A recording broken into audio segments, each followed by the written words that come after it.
Beirut के पास दाही इलाके में इजराइल ने हिजबुल्लाह के ठिकानों पर बम बरसाए हैं। बड़ी खबर आपको बता दें, रिहायशी इलाके में बमबारी के बाद न सिर्फ बिल्डिंगें मलबों में तब्दील हो गई बल्कि मौके पर आग भी लग गई। तबाही की डराने वाली तस्वीरें हैं ये। एबीपी न्यूज हिजबुल्लाह पर इजरायली हमले की हर तस्वीर आपको दिखा रहा है। बेरूत के पास युद्ध क्षेत्र से आपको दिखाते हैं जगविंदर पटियाल की ये एक्सक्लूसिव रिपोर्ट।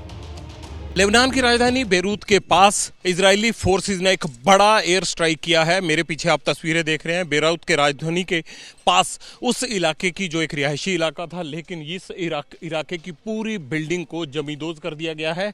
और ये सुबह सवेरे आज जब लोग सो रहे थे तब ये हमला हुआ। इस हमले में कितने लोगों की जान गई है अभी तक ये पता नहीं लग पाया है, लेकिन बिल्डिंग के आसपास अभी भी आग की लपटें आप देख सकते हैं। और ये आग उस हमले की, उस तबाही की निशानी है जो इजराइल की तरफ से दी गई है। हिजबुल्लाह और लेबनानी फोर्सेस ने पूरे इलाके को खाली करने का आदेश दिया है। इस इलाके को पूरी तरह से खाली करने के लिए कह दिया गया है और ये कहा गया है कि इस इलाके को तुरंत बंद करें। रात के अंधेरे में इजराइल के इतने बड़े एयर स्ट्राइक के बाद बेरूत राजधानी में तनाव, घबराहट और डर फैला हुआ है। ये पुलिस की गाड़ियां हमारे आने के बाद पहुंच रही हैं। आप देख रहे हैं जब हम यहां इस साइट पर पहुंचे हैं तो कोई भी गाड़ी नहीं थी पुलिस की। पीछे देखिए आप किस तरह से धुआं निकल रहा है और इन गाड़ियों को कितना नुकसान हुआ है। पूरी की पूरी बिल्डिंग को जमींदोज कर दिया गया है।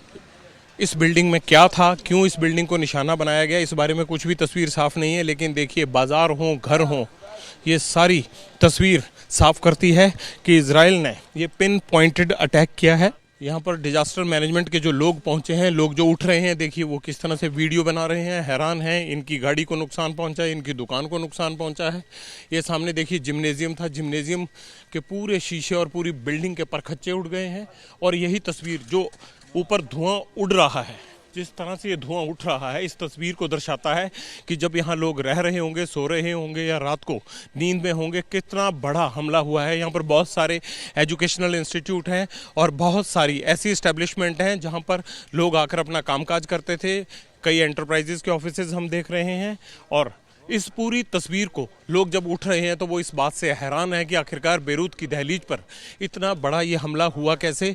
और वो धुआं बिल्डिंग के अभी भी निकल रहा है। डिजास्टर मैनेजमेंट के लोग अभी पूरे मलबे को निकालने के लिए पहुंचे हुए हैं। जिस तरह से ये शहर के बीचों बीच हमला किया गया है, ये सायरन बज रहे हैं, इससे एक बात तो सीधी साफ हो सकती है कि लेबनान में इजराइल ने जो एयर स्ट्राइक शुरू किए हैं उसमें कोई भी रिहायशी इलाका भी अब सुरक्षित नहीं है। हमने बहुत सारी जगह यहाँ पर पहुँचने के बाद से देखी हैं, लेकिन कोई अंदाज़ा भी नहीं लगा सकता कि एक ऐसी जगह पर यह धमाका हो सकता है। और अभी की बड़ी खबर आपको बता दें, खाड़ी देशों ने लेबनान को समर्थन दिया है। दोहा में खाड़ी सहयोग परिषद की बैठक हुई और वहीं से यह बड़ी जानकारी निकलकर सामने आ रही है। बैठक के बाद लेबनान के लिए समर्थन का ऐलान किया गया है। आपको बता दें कि इस बैठक में बहरीन, कुवैत, ओमान, कतर, ये तमाम देश शामिल, सऊदी अरब और संयुक्त अरब अमीरात भी शामिल हुए। गाजा में युद्ध विराम और बंधकों की रिहाई की मांग भी की गई है।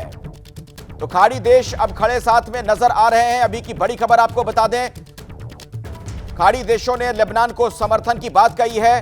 दोहा में दरअसल खाड़ी सहयोग परिषद की बैठक हुई जहां पर यह बड़ा निर्णय लिया गया। बैठक के बाद लेबनान के लिए समर्थन का ऐलान कर दिया गया है। आपको यह भी बता दें कि इस बैठक में बहरीन से लेकर कुवैत, ओमान, कतर सभी शामिल थे। त्रिपाठी साहब, आप तो खुद राजनयिक रह चुके हैं, इन देशों का समर्थन अगर लेबनान को मिल रहा है, इसका मतलब क्या निकाला जाए? देखिए, एक तरह से ये मॉरल सपोर्ट है, समर्थन मिल रहा है, लेकिन कोई एक्टिव सपोर्ट नहीं मिल रहा है। इसलिए जब तक ये समर्थन की बात होगी और 2-4 स्पीचेज़ होंगी, तब तक शायद इज़राइल लेबनान में काफ़ी कुछ तबाही कर चुका होगा और तब तक इज़राइल को इसका समय मिल जाएगा कि इज़राइल वहाँ पर अपने को मजबूती से जमा सके। तो मेरे ख्याल से ये एक तो अपने यहाँ की जनता को, लोकल डोमेस्टिक कॉन्स्टिट्यूंसी को ये दिखाने के लिए, संतुष्ट करने के लिए भी बात है कि हाँ देखिए, हम मजबूती से इनके साथ, ईरान के साथ खड़े हैं, लेबनान के साथ खड़े हैं। लेकिन देखिए, इन्होंने कहा लेबनान के साथ खड़े हैं, ईरान के साथ खड़े होने की किसी ने बात नहीं की है। लेबनान के साथ खड़े हैं, लेबनान के साथ खड़े हैं, इससे ज़्यादा और कुछ नहीं।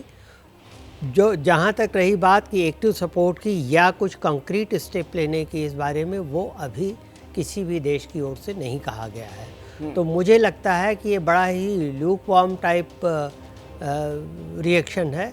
और लेकिन मेरा एक और भी सवाल है, आप भी इसका जवाब दीजिएगा। कोचर साहब, पहले आपसे मैं समझना चाहूंगा कि जो इजराइल काम करता रहा अब तक पॉलिसी ऑफ डिटरेंस पर, क्या जिस तरीके का हमला ईरान ने कर दिया उसके बाद ये चीजें आप देख रहे हैं कि अब नहीं रहेंगी आने वाले दिनों में? देखिए, पॉलिसी ऑफ डिटरेंस तो तब होती है जब